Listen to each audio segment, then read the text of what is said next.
고린도전서 3장으로 들어갑니다. 사도 바울은 고린도전서를 기록하면서 새로운 단락을 시작할 때 형제들아라고 시작을 합니다. 오늘 본문의 첫 절인 고린도전서 3장 1절을 보겠습니다. 형제들아, 내가 신령한 자들을 대함과 같이 너희에게 말할 수 없어서 육신에 속한 자 곧 그리스도 예수 안에서 어린아이들을 대함과 같이 하노라. 바울은 전에 고린도 교회 교인들을 가르칠 때 자신의 말이 어떠했는가를 설명합니다. 신앙적으로 장성한 어른에게 말하듯이 가르치지 못하고 어린 나에게 말하듯 가르쳐야 했다라고 했습니다. 그리고 행동에 대해서도 음식을 먹을 때 밥으로 먹이는 것이 아니라 젖으로 먹이듯이 그들의 신앙이 미숙해서 매우 조심스럽게 아기 다루듯 해야 했다라고 했습니다. 2절입니다. 내가 너희를 젖으로 먹이고 밥으로 아니하였노니 이는 너희가 감당하지 못하였음이거니와 지금도 못하리라. 사도 바울은 과거에 처음에 고린도에 가서 그들에게 복음을 전할 때 그들의 신앙이 미숙함으로 이처럼 어린아이 다루듯 해야 했는데 지금도 그렇다라고 말을 합니다. 이는 너희가 감당하지 못하였음이거니와 지금도 못하리라. 갑자기 어른이 되는 신앙은 없습니다. 신앙은 시간을 가지고 차근차근 커나가는 것입니다. 그러니 처음에 어린아이의 신앙, 젖먹이 아이와 같은 신앙은 당연한 것입니다. 그러나 시간이 지났는데도 신앙이 자라지 못하고 미숙아로 있는 것은 매우 가슴 아프고 안타까운 일이라고 말할 수 있겠습니다. 앞에 있는 2장에서 사도 바울은 영적인 것, 신령한 것에 대해서 이야기했습니다. 고린도 안에 은사의 남용으로 말미암아 영적인 그리고 신령한이라는 말이 오용되고 있었기 때문이었습니다. 고린도 교인들은 스스로를 자신들은 매우 영적이다라고 생각하고 있었습니다. 그런데 사도 바울은 여러분은 신앙이 어린아이와 같아서 영적인 사람이 아니라 육적인 사람에 더 가깝습니다라고 말을 한 것입니다. 3절입니다. 너희는 아직도 저를 따라 하시겠습니다. 육신에 속한 자로다. 그 증거는 고린도 교회 교인들 속에 육적인 사람들이 주로 하는 일인 편을 가르거나 서로를 시기하고 분쟁하는 일이 있었기 때문입니다. 이 너희 가운데 시기와 분쟁이 있으니 어찌 육신에 속하여 사람을 따라 행함이 아니리요. 이어지는 4절입니다. 어떤 일은 말하되 나는 바울에게라 하고 다른 이는 나는 아볼로에게라 하니 너희가 육의 사람이 아니리요. 고린도 교인들은 자기의 믿음을 자랑하기 위해서 나의 믿음은 대사도인 바울에게 온 것이다. 나의 믿음은 똑똑한 스칼라십의 대표라고 할 수 있는 아볼로에게서 온 것이다. 자기의 믿음의 정통성을 이렇게 주장한 것입니다. 이것이 바로 고린도 교인들의 신앙은 아직도 어리고 육에 속한 사람에 가깝다는 증거라고 사도 바울은 말했습니다. 그러나 이것은 그렇다고 해서 고린도 교인이 육의 사람이라고 단정하는 뜻은 아닙니다. 그들을 어린 아이라고 표현함으로 얼마든지 자라날 가능성이 있다라고 소망을 주는 것입니다. 여러분, 성도는 예수 그리스도를 나의 구주로 영접하고 거듭나서 구원을 선물로 받은 사람들입니다. 이 구원은 하나님께서 완성해 가십니다. 우리가 이것을 처음에 구원, 칭의라고 하고 혹은 구원의 확신이라고 부르죠. 학문적으로 구원의 확신을 설명할 때 나오는 것이 하나님의 견인이라는 용어입니다. 하나님의 견인. 자동차를 한번 생각해 보겠습니다. 자동차를 견인할 때 어떻게 합니까? 앞바퀴를 들어서 차를 꼼짝 못하게 만들고 안전하게 견인차가 끌고 가죠. 그렇다고 해서 하나님의 견인을 이와 같이 인간은 아무것도 할 것 없이 하나님께서 한다 이렇게 이해해서는 안 됩니다. 이것은 하나님께서 우리를 마치 로봇처럼 하나님이 원하시는 방향으로 마음대로 끌고 가신다가 아니라 하나님과 우리와의 관계는 부모와 자녀 간의 인격적인 관계이기 때문에 하나님은 우리를 옳은 길로 인도하시지만 그 선택은 언제나 우리에게 주어져 있다라는 의미가 들어 있습니다. 그 당연한 예가 우리가 알고 있는 누가복음 15장에 나오는 탕자의 이야기입니다. 예수님의 비유죠. 여기에 나와 있는 아버지는 하나님 아버지라고 하셨습니다. 탕자, 즉 우리가 잘못된 요구를 합니다. 탕자, 말 그대로 허랑방탕의 탕, 허랑방탕한 삶을 자기가 스스로 찾아갑니다. 그런데 이때 그 탕자의 아버지가 어떠했습니까? 예수님의 비유는 그의 실패가 뻔히 보이고, 그리고 그가 그렇게 갔을 경우 아무것도 남지 않을 것을 알면서도 탕자의 아버지는 그가 가도록 허락해 주었다라고 나와 있습니다. 그가 하고 싶은 것을 막는 대신에 그가 스스로 깨닫기를 원하셨다라고 기록하고 있는 것입니다. 그리고 그가 돌아왔을 때였습니다. 달려나가서 노예처럼 신발도 없는 그에게 신발을 신겨주고, 옷이 없는 그에게 옷을 걸쳐주며 가문의 상징인 반지를 끼워주면서 너는 여전히 내 아들이다 라고 했습니다. 예수님의 이 비유를 통해 탕자의 아버지의 마음이 바로 하나님 아버지의 마음이다 라고 하신 것입니다. 우리가 정말 하나님을 사랑한다면, 우리가 정말 예수님께서 십자가를 통해서 희생하시고 구원하신 은혜에 감격한다면, 우리가 해야 할 일은 신앙적으로 어린아이에서 머물지 말고 점점 훈련받아서 성장해 나아가는 것입니다. 저 여러분은 파타야 선교교회에서 구원의 은혜를 회복함과 동시에 무조건 회복이 필요합니다. 거기서 멈추지 말고 잘 훈련받아 성장할 수 있게 되기를 예수님의 이름으로 축원합니다. 5절을 보겠습니다. 그런즉 아볼로는 무엇이며 바울은 무엇이냐? 그들은 주께서 각각 주신 대로 너희로 하여금 믿게 한 사역자들이니라. 여기서 아볼로는 무엇이며 바울은 무엇이냐라는 단어를 써서 바울은 자신을 비롯해 아볼로 같은 모든 목회자들을 아주 경시하며 표현하고 있습니다. 그 이유가 무엇일까요? 그것은 우리가 높여야 할 오직 한 분은 하나님이시다라는 것을 강조하기 위해서입니다. 교회의 머리가 되시는 분은 우리 구주이신 예수님이시고, 그분이 이 교회의 주체이시자 축복의 근원이 되십니다. 목회자는 단지 하나님으로부터 교인들을 위임받은 주의 종일 뿐임을 말하고 있는 것입니다. 그러므로 바울은 나는 단지 심었고, 단지란 말을 쓰고, 또 아볼로는 단지 물을 준 것뿐이다 라고 말함으로써 이것을 자라게 하시는 분은 오직 하나님이시다라고 한 것입니다. 6절입니다. 나는 심었고 아볼로는 물을 주었으되 오직 하나님께서 자라게 하셨나니. 바울이 심었다는 것은 바울이 고린도에서 복음을 전함으로 고린도 교회가 탄생했다는 뜻입니다. 아볼로는 물을 주었다라는 말은 바울이 떠난 뒤에 아볼로가 고린도 교회를 방문해서 말씀을 계속 가르쳐 주었다, 이것을 물을 주었다라고 표현했습니다. 이 두 사건에는 시간의 간격이 있습니다. 그러나 하나님의 사역은 모두가 하나님의 계획 가운데 연속적으로 이루어지는 것으로서 하나님의 계획 속에 바울이 먼저 가서 복음을 전했고, 이어서 연속적으로 아볼로가 그들에게 말씀을 가르침으로 고린도에 있는 영혼들을 하나님께서 구원하고 계셨고, 이제 이 교회가 든든하게 서갈 것은 그 모든 것이 하나님의 주권 속에 있기 때문입니다. 우리 파테아 선교교회도 마찬가지입니다. 하나님께서 이 땅에 파테아 선교교회를 계획하시고 처음에 이창규 목사님을 통해서 세우셨습니다.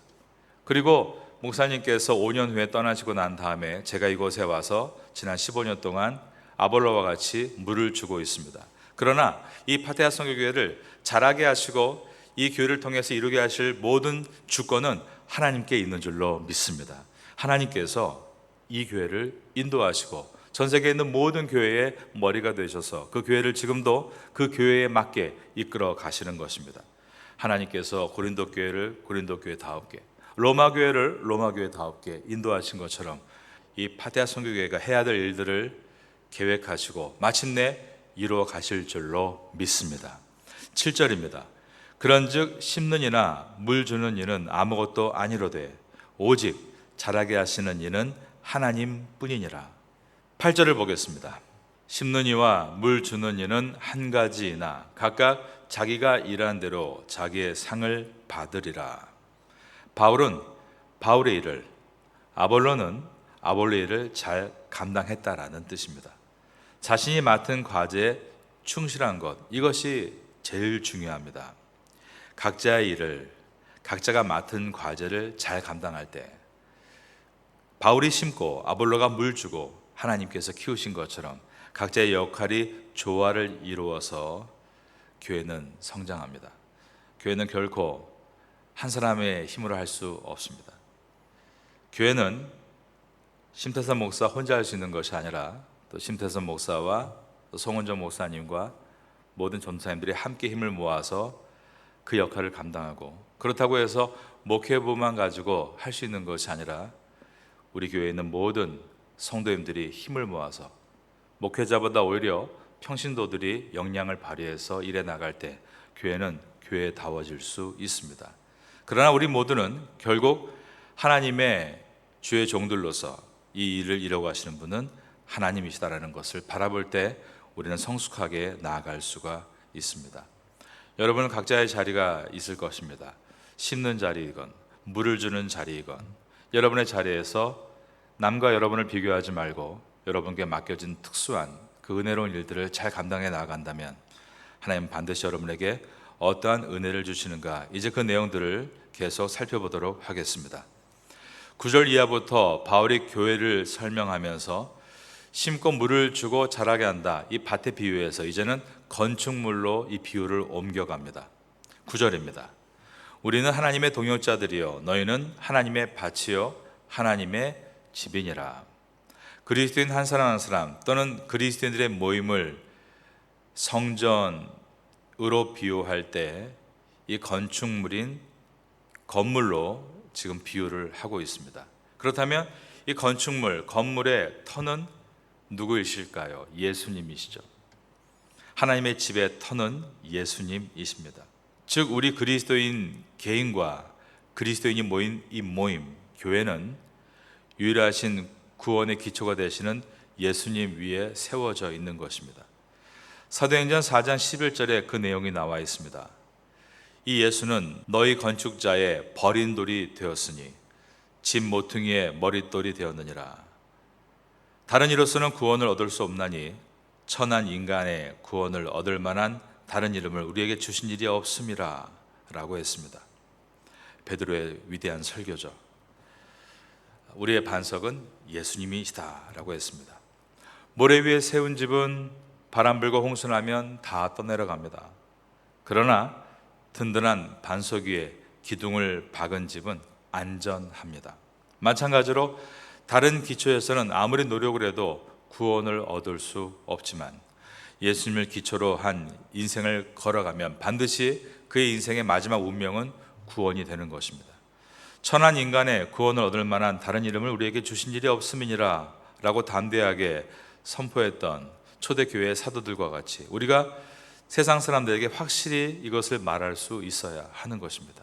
이처럼 성도 개개인과 그들의 모인 교회는 기초석으로 예수 그리스도를 삼고 있습니다. 그리고 그 위에 이제 기둥을 세우고 벽을 세우고 미장을 하고 지붕을 올리는 건축자들은 자기의 생각이라 자기의 사상으로 건물이 세워져 가지 않도록 조심해야 한다라고 말합니다. 10절입니다. 내게 주신 하나님의 은혜를 따라 내가 지혜로운 건축자와 같이 터를 닦아둠에 다른 이가 그 위에 세우나 그러나 각각 어떻게 그 위에 세울까를 저를 따라하겠습니다. 조심할지니라. 왜냐하면 이 집의 특성은 기초석이신 예수 그리스도의 특성을 살려내야 하기 때문입니다. 11절입니다. 이 닦아둔 것 외에 능히 다른 터를 닦아둘 자가 없으니 이 터는 곧 예수 그리스도라. 이 집은 예수 그리스도를 터로 삼아서 시작한 건물입니다. 이 건물의 기초는 예수님입니다. 이제 앞으로 이곳이 세워져야 될 건물의 모습은 인간적인 모습이 되어서는 안 됩니다. 예수님의 기초가 잘 드러나고 표현될 수 있도록 언제나 예수님을 중심으로 세워져 나가야 하는 것입니다. 이 건물은 무엇일까요? 우리가 들어있는 이 교회 건물이 아니라 우리 자신입니다. 우리는 어떻게 점점 변해가야 할까요? 예수님을 기초석으로 한 그리스도인들은 그리스도를 따르는 사람으로 점점 우리가 발전해 나가야 하는 것입니다. 그 한 사람 한 사람이 모인 곳이 교회입니다. 교회는 어떻게 되어야 할까요? 교회는 예수님의 본질이 무엇입니까? 너희는 모든 족속으로 제자를 삼아 아버지와 아들과 성령의 이름으로 세례를 주고 내가 분부한 모든 것을 가르쳐 지키게 하라. 이 파테아 땅에 하나님께서 파테아 성교를 세우신 목적은 이 지역의 많은 사람들, 우리 한국 교민들과 태국인들에게 또 여러 디아스포라 사람들에게 생명의 복음을 전하라. 그것을 위해서 세워진 것입니다. 우리의 인간적인 기쁨과 인터테인먼트를 위해서 세워지는 것이 아님을 기억할 때 하나님은 우리 교회를 기름 부어주시고 오히려 이 교회를 통해 진정한 회복이 일어나게 될 줄로 믿습니다. 12절을 보겠습니다. 구원을 주시는 예수 그리스도의 반석 위에 건물을 올릴 때 어떤 재료를 사용하는가? 만일 누구든지 금이나 은이나 보석이나 나무나 풀이나 짚으로 이 터 위에 세우면, 여기에 나와 있는 금, 은, 보석과 나무, 풀, 짚은 서로 반대가 되는 표현이죠. 금, 은, 보석은 비싸고 화려한 재질을 의미하는 것이 아니라 건축을 짓는 건축자의 정성과 노력을 표현하고 있습니다. 하나님의 집이기에 정성을 들여서 귀한 재료로 건물을 지어 나간다라는 뜻입니다. 나무, 풀, 집 이것들은 빠르게 지을 수 있는 특징을 보여줍니다. 쉽고 아주 거대한 구조물을 만들 수도 있습니다. 거기에 화려한 색으로 페인트만 칠하면 매우 세련되고 모던하게 치장할 수도 있습니다. 그러나 나무와 풀과 짚의 특징은 일시적인 것입니다. 쉽게 불타고 상할 수 있는 것들입니다. 이러한 예는 겉만 화려한 것을 추구하는 무가치한 노력들을 말하고 있습니다. 목회자로부터 시작해서 교회 안의 모든 일꾼들이 교회를 아름답게 꾸며 나가야 합니다. 그런데 자칫 우리가 잘못 오해하는 것은 교회를 치장하는 것, 교회를 아주 고급스러운 인테리어를 하는 것이 교회를 꾸민다라고 오해하는 것이 있습니다. 교회를 꾸민다는 것은 우리가 영성이 살아있고 자기를 잘 관리하며 그래서 타인을 돌보라는 그리스도의 그 음성에 잘 귀를 기울이고 일해 나가는 것입니다. 자기 관리에 실패하고 번아웃되고 그래서 다른 사람들을 돌아보지 못하고 봉사하지 않으며 깨어서 있어 일하는 것이 아니라 항상 나는 번아웃돼 있다, 억지로 일한다라는 상태로 가고 있다면 이것은 겉으론 뭔가 잘 돌아가고 있지만 그 내용을 주님의 은혜를 채울 수 없는 상황이라고 말할 수 있습니다. 이것에 대해서 무서운 경고의 말씀을 들어보겠습니다. 13절부터입니다. 각 사람의 공적이 나타날 터인데 그날이 공적을 밝히리니 이는 불로 나타내고 그 불이 각 사람의 공적이 어떠한 것을 시험할 것임이라. 만일 누구든지 그 위에 세운 공적이 그대로 있으면 상을 받고 누구든지 그 공적이 불타면 해를 받으리니 그러나 자신은 구원을 받되 불 가운데서 받은 것 같으리라. 우리의 뜨거운 신앙으로 열심으로 주님의 일을 하고 또는 우리가 그냥 대충 일을 하고 그런데 이것에 대해서 반드시 마지막 결과가 있다라고 말씀하고 있습니다. 여기에서의 심판이라는 단어는 천국과 지옥을 가르는 심판은 아닙니다. NIV 성경에 보면 The fire will test the quality of each man's work라고 되어 있습니다. 그러니까 사람들 각자의 어떤 그들의 가치가 이제 평가될 것이다 라는 뜻입니다. 주님의 충성된 일꾼으로 일을 잘 했는지 못했는지를 주님께서 보신다라는 뜻이죠. 13절에 그날에는 각각 공력, 즉 자신이 한 일들이 낱낱이 드러날 것이다 라고 말씀했습니다. 공력이 어떠한지를 불로 시험하신다고 되어 있는데 불을 딱 대어도 공력이 타지 않으면 상을 받을 것이고 불을 댔는데 그대로 그 공력이 다 타 없어져 버리면 해를 받는다라고 말씀했습니다. 이때 불은 예수님의 재림을 뜻합니다. 예수님이 재림하시고 그때 불에 타버린 공력은 주님 앞에 아무 가치가 없는, 칭찬할 것이 없는 잿덩이가 될 것입니다. 불에 타지 않은 공력은 지혜로운 건축자에게 주시는 하나님의 상급이 돼서 그 공력만큼 상을 받는 것이다 라고 했습니다. 특별히 이 상은 구원의 문제와 개인의 행위에 관한 문제가 아니라 교회를 위해서, 남의 영혼을 위해서 어떻게 봉사하는가에 대한 상을 말합니다. 이 상은 세상의 그 어떠한 상보다도 귀한 상이고, 마지막까지 믿음 가운데 살아갔던 성도에게 주어지게 될 하나님의 약속하신 상입니다.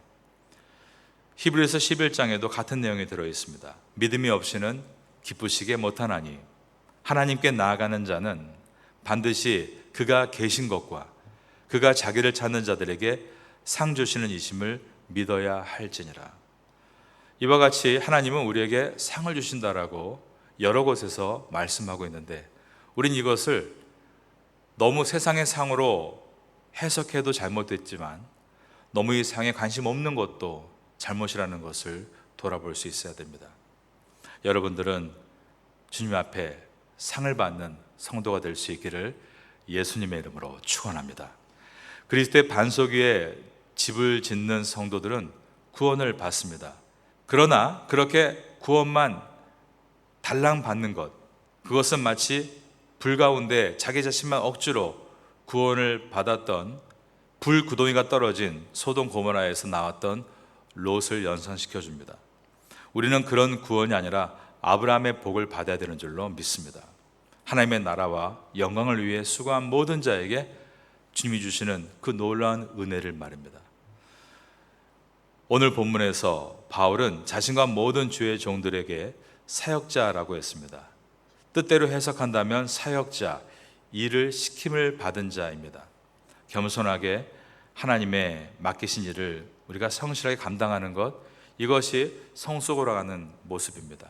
이 아침에 하나님께 주시는 말씀을 통해 어떤 분은 심는 자리에서, 어떤 분은 물 주는 자리에 계실 때 우리 각자의 자리에서 주님이 주신 과제를 잘 수행하게 되므로 예수님의 반석 위에 구원받은 우리들은 또한 약속의 상을 바라볼 수 있기를 바라겠습니다. 아브라함은 하나님의 복을 약속받았습니다. 그리고 나서 그의 믿음을 끝까지 걸어갔을 때 아브라함은 가장 큰 축복이 무엇이었습니까? 그 복의 가치를 깨닫는 것에 있었습니다. 그래서 아브라함은 가나안 땅에서 땅을 사고 집을 짓지 않았습니다. 그 대신에 그 복이 아브라함을 통해서 그 다음에 자녀들에게 어떻게 이어져 갔는지를 성경은 아주 아름답게 기록하고 있는 것입니다. 여러분이 복을 받는 것은 여러분을 위해서 복이 아니라 우리가 성숙해질수록 이 복은 내가 아닌 나를 통해서, 축복의 통로죠, 하나님께 주시는 놀라운 은혜구나. 물론 1차적으로 내 가족이겠지만 만일 여러분의 아름다운 헌신과 수고와 거기에 따르는 상이 여러분을 통해서 이 태국 땅 전체가, 아시아 전체가 축복을 받을 수 있다면 바로 그것이 하나님이 우리에게 주시는 놀라운 축복의 통로의 모습인 것입니다. 신령한 자가 되라. 어떤 영적으로 뭔가 막 특별한 그런 것이 아닙니다. 우리가 디아스포라 때 배운 것처럼 좋은 시민, 멋진 사회인, 거기서 사람들에게 신뢰받고 그래서 우리가 복음을 전할 수 있는 그러한 모습. 아브라함이 가나안 땅에서 신뢰받고 그 가나안 사람들이 아브라함을 믿어주고 그가 축복의 통로가 된 것처럼 그러한 신앙으로 걸어갈 수 있게 되기를 예수님의 이름으로 축원합니다.